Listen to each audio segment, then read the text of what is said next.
I am Jana Bosonko and this is QTV Midday News coming to you live from our studios on Kaiba Avenue. Thanks for joining us and we apologize for the late start. Here are the main local and international news headlines. The MRC unit at the London School of Hygiene and Tropical Medicine in Gambia today inaugurated a new high-tech molecular biology lab. The Edward Francis Moore Teaching Hospital today received donated medical items worth over $15 million.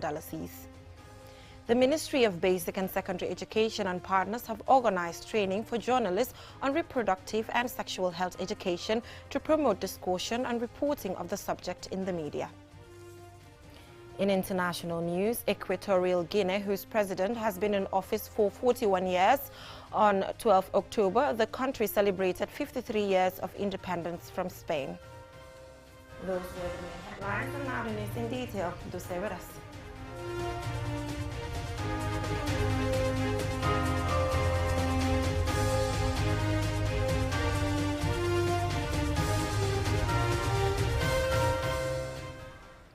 Thank you for joining us, and I am Jana Bosonko.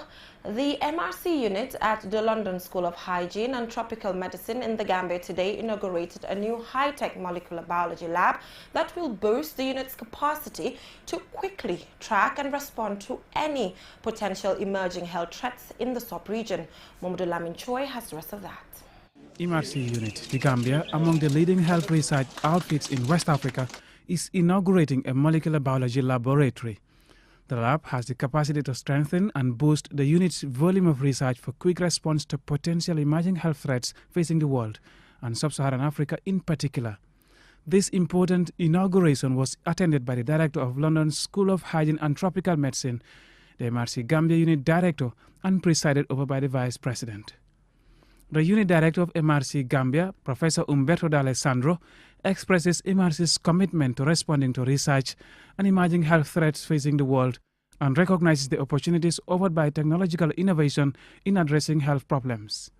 We will continue to investigate and evaluate new interventions, new approaches to provide evidence supporting health policies that will make this world a fairer place where everybody will have the same opportunities to develop his or her own potential.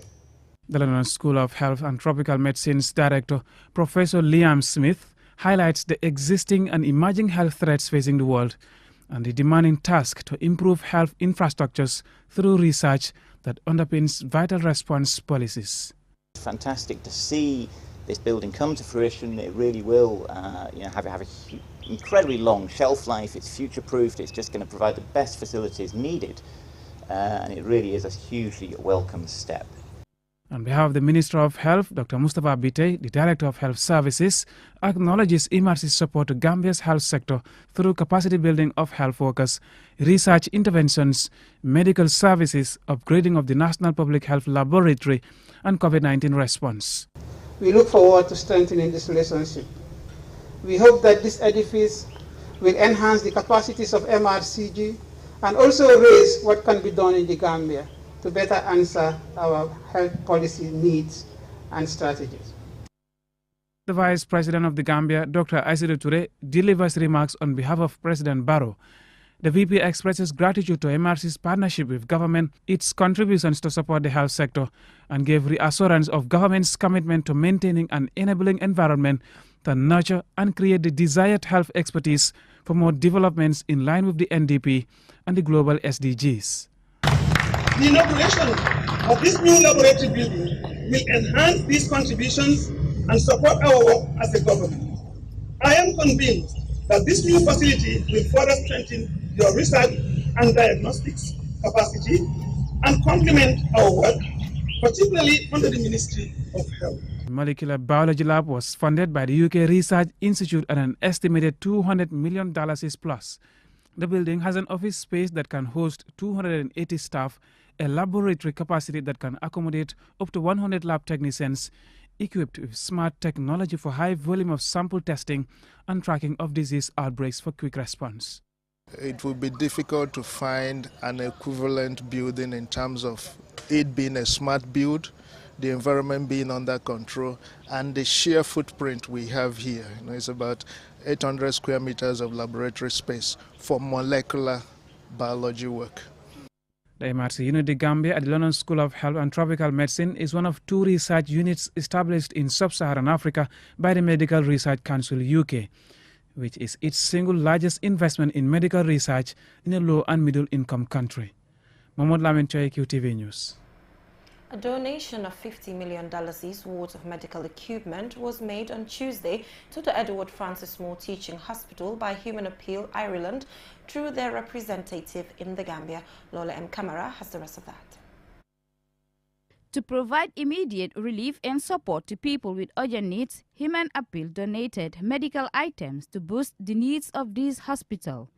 The items donated include hospital beds, wheelchairs, crutches, monitors, ultrasound machines, and surgical materials, amongst others.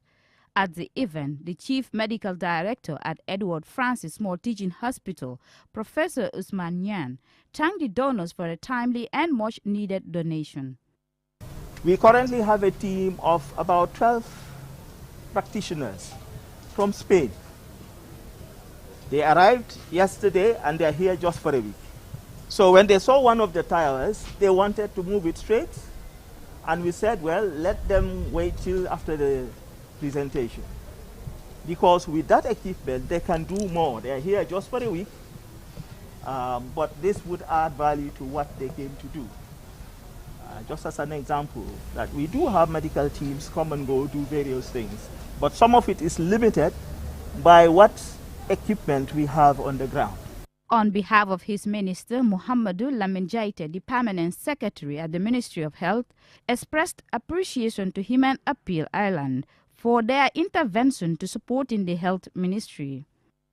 We promise that every item here will be put to very good use, will be at the service of the patients, and we will take good account of them anytime you refer to us, and we can be able to produce a report of what they have been able to help us achieve.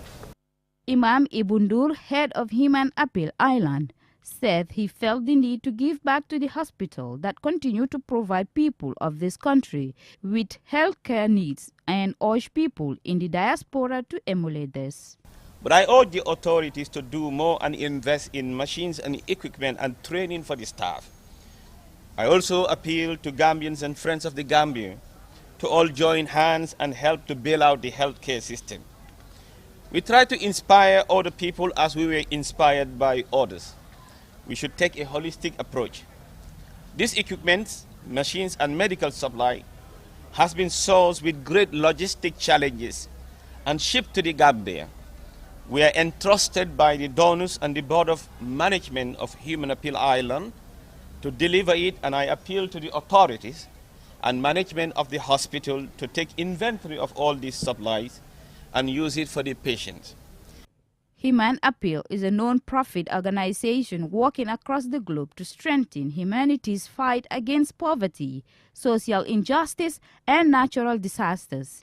Since its establishment in 2016, it has supported the Gambia with relief services worth millions of dollars. For QTV News, Lolly M. Kamara.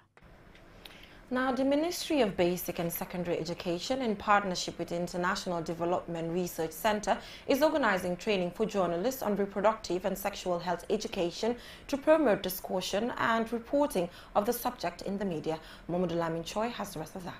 Teaching our children reproductive and sexual health faces obstacles both at home and in school, leading to inadequate quality of knowledge on the subject and grave consequences among adolescents. To address this, the Ministry of Basic and Secondary Education, in partnership with the International Development Research Center, Canada, are seeking to improve access to quality health education in schools and communities through a research project. Fabian Aina Grant Sanya, the Principal Research Investigator of Comprehensive Health Education Project, tells us about some of the research findings which highlight cultural factors leading to limited communication between parents and children on reproductive and sexual education. And the other aspect, the findings told us that because of the culture, that's why adolescents are not able to communicate with their parents, likewise the other way. Also shame and shyness and lack of knowledge from the parents as well. That's why they don't communicate with it. We have found also that the STD rate is high, but adolescents also utilize the contraceptive, that is the condom. They use the condom, as been found in the research that they use condom just not to impregnate each other, because pregnancy outside wedlock is an abomination. As part of embedding the research and raising awareness of reproductive and sexual health education, 25 journalists from the print and electronic media are being trained as a medium for generating discussions and reporting key issues of concern on comprehensive health education. Here is Dr. Musa Marena, who is the program manager of the Reproductive, Maternal, Medical and Child Health Unit at the Ministry of Health. Reproductive health is not different from any other thing. So if our people don't even understand how reproduction begins, when they start producing, then you will see the effect. So these are some of the reasons that why we are having this maternal mortality that everybody is talking about. Women, if you go to the hospitals now, you see a lot of women with complications in related to sexual and reproductive health. You have a lot of teenage pregnancies and so many issues surrounding reproductive health issues. The introduction of sexual and reproductive health education in the Gambia dates back from the early 1990s, when the country had been using the school curriculum to deal with high population growth rate, adolescents' pregnancies, illegal abortions, and drug abuse, among others. This comprehensive education research was conducted on in and out of school students in Region 1. The Curriculum Research, Evaluation and Development Directorate of MOPSI has been working towards addressing the challenges facing comprehensive health education by revising the education curriculum and integrating it into career subjects to strengthen quality access on the subject. After the integration also we develop manuals. After the manuals also we have trained teachers. As I am talking to you now, we train 160 teachers in Region 1 and 2, and we have 100 teachers more to train in Region 4, 5 and 6. Objectives of this pilot project include using the research findings to inform the design and implementation for school and community-based programs on comprehensive health education, targeting both in and out of school adolescents in Western Region 1, and the design and implementation of a range of interventions for policymakers. Mohamed Lamin Choi, QTV News.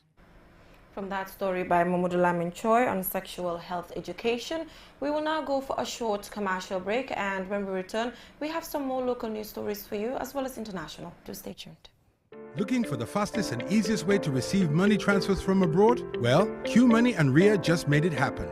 Now you can receive international money transfer from Ria directly into your QMoney account with no additional cost. Once you receive an SMS alert about your transfer, walk into any QMoney agent across the country to receive your payment for free, or use the money immediately to buy credit, QPower and other QMoney services. It's fast, safe and convenient. For more info, call customer care on 133. QMoney, Sunu Calpe. Terms and conditions apply.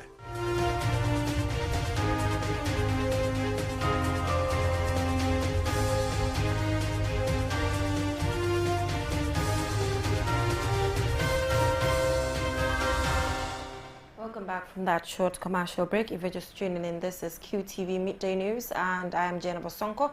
Now, the Gambia YMCA and partners on Monday organized a conference that brought together stakeholders from different sectors advocating peaceful elections as the country approaches an electoral cycle. Babu Kursi has the rest of that. The gathering brought together youth representatives from all the political parties, CSOs and journalists under the theme Peaceful Elections for a Peaceful Gambia.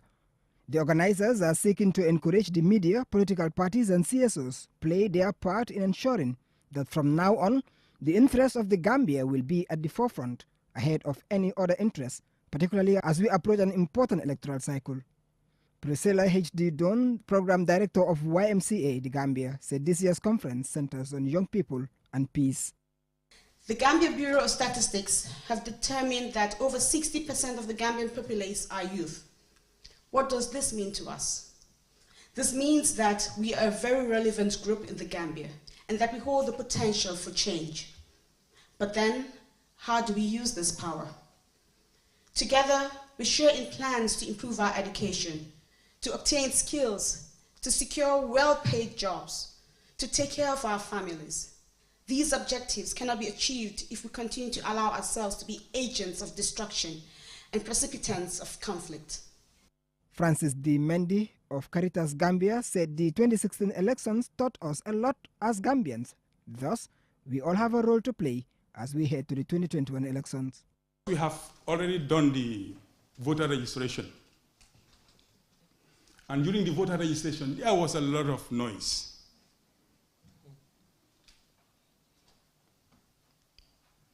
And some of us may have unknowingly taken part in peddling these stereotypes as to who is a Gambian and who is not a Gambian.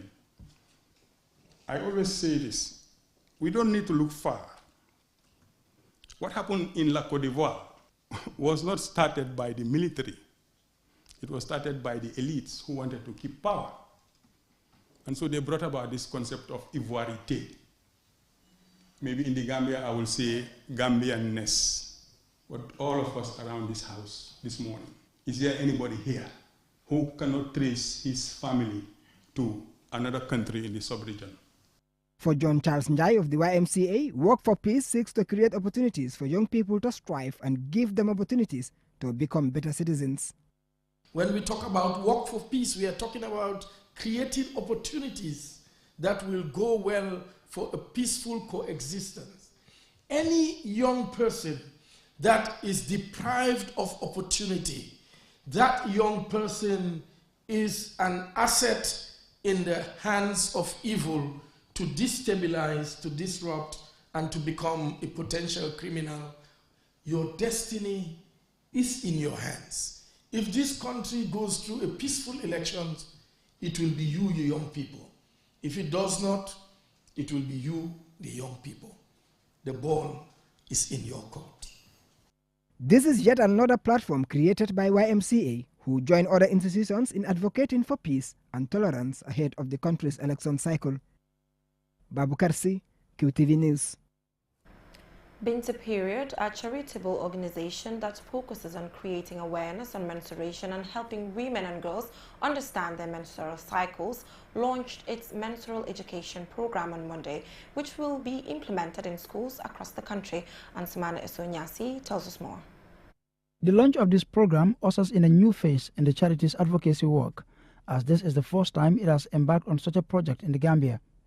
With plans to have the subject integrated into the school curriculums, the Binti Period Menstrual Education Program has been hailed by government officials, parliamentarians, parents and teachers as the missing link between effective advocacy and attitudinal change in dealing with taboos and stigma around menstrual periods. At the event, Manjit K. Jill, the founder, says she was inspired to set up Binti Period, having learned about the struggle women and girls in Kenya and the UK endure during their menstrual periods due to the lack of access to menstrual period products. From some telling me that they had to sell themselves, others using cow dung, animal skin, leaves, whilst some would sit on a hole for a week. Now the consequence of that is that girls will drop out of school, they will get married quite young, have babies, and that cycle of poverty persists. Highlighting the importance of advocacy and awareness creation, Lamia Sur, founder of LS Consulting, one of Manjit's main partners, and David Belgrove, British High Commissioner to the Gambia, called for concerted efforts to ensure easy access to menstrual period products and facilities such as clean water to help girls stay in school during their menstrual periods. I believe it is fundamental and essential for any society to look after, support, and empower its girls and women. The menstrual and puberty education that Binti will roll out across all 6 regions in the Gambia will help immensely in empowering our girls and educating them further. Just to say that we're fully behind this initiative. I wish Manjit and Lamia and everybody involved in this initiative all the best. And the real work, I know, will not be in this room, but it will be out in the schools, out in the field, where this really counts and where what they're doing really counts. And I look forward to working with Binti in the future and throughout.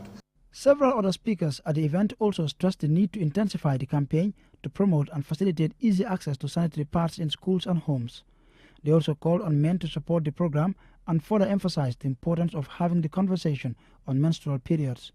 Monday's event was attended by several National Assembly members and senior government officials. It also featured performances by students of Latrikunda Primary School and a dance group.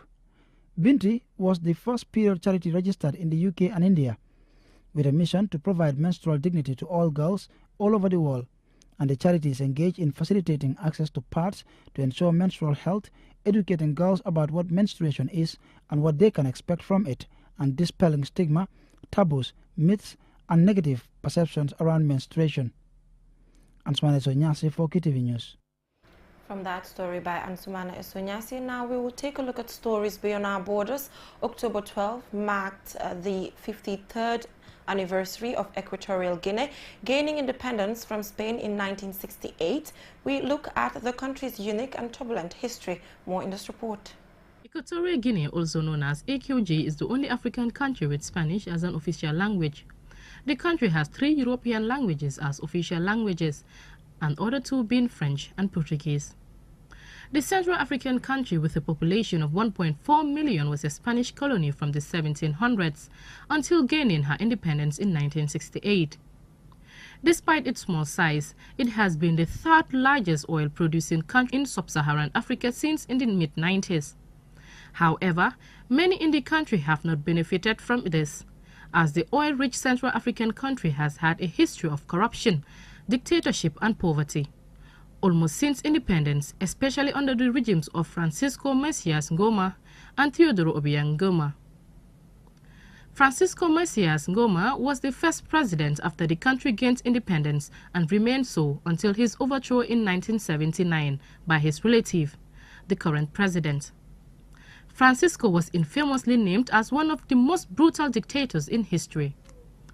Teodoro Obiang deposed his uncle on 3rd August 1979 in a bloody coup d'etat. Over 2 weeks of civil war ensued until Messias Ngoma was captured, tried and executed soon afterwards. Francisco's successor, Teodoro Obiang Nguema, holds the record as the longest-serving president for 41 years. Both Teodoro and his son, who is one of the country's 2 vice presidents, have been labeled corrupt and his father brutal. Equatorial Guinea's government is authoritarian and has one of the worst human rights records in the world, consistently ranking among the worst of the worst according to the Freedom House annual survey of political and civil rights. Reporters Without Borders ranks President Obiang as predator of press freedom. His son Teodoro Nguema, who lives an overly luxurious lifestyle, has recently been sanctioned in the UK and faces criminal conviction in France after being exposed as embezzlement. Ironically, with all the oil riches and wealth, the distribution of wealth is uneven, with few people in the country are benefiting from it. The country ranks 144th on the 2019 Human Development Index, with less than half the population having access to clean drinking water and around 1 in 12 children dying before the age of 5. About 3/4 of the population lives below the poverty line. Equatorial Guinea is currently home to the Gambia's ex-president Jammeh after he went into exile in 2017. Aside from the country's bad reputation, this small gem of Central Africa has beautiful nature landscapes such as the Corisco Island, crystal white sandy beaches, waterfalls and national parks, attracting tourists from around the world. It has the highest literacy rate in Africa, with 95.3% being able to read and write. In terms of religion, the people are predominantly Roman Catholic, Muslim, Baha'i, Animist, indigenous faith. Equatorial Guinea is one of the smallest countries in Africa, consisting of a mainland territory and 5 inhabited islands. The capital of Malabo is located on the island of Bioko, approximately 25 kilometers from the Cameroonian coastline in the Gulf of Guinea. The people consist of various ethnicities, including the Fernandino people, Creole people who are descendants of enslaved Africans, Portuguese, Yoruba, Seke, Igbo, and more. Despite all their troubles on this day, we wish them a happy 53rd independence anniversary. Ajibintu Drame, QTV News. Happy independence anniversary to Equatorial Guinea. Before we leave, let's take a quick look at our main headlines. The MRC unit at the London School of Hygiene and Tropical Medicine in the Gambia today inaugurated a new high-tech molecular biology lab. And the Edward Francis Small Teaching Hospital received donated medical items worth over $15 million. The Ministry of Basic and Secondary Education and partners have organized training for journalists on reproductive and sexual health education to promote discussion and reporting of the subject in the media. In international news, Equatorial Guinea, whose president has been in office for 41 years, yesterday celebrated 53 years of independence from Spain. Well, that is all we have for you in this edition of QTV Midday News. Join us at 8 p.m. for more news. Thanks for watching.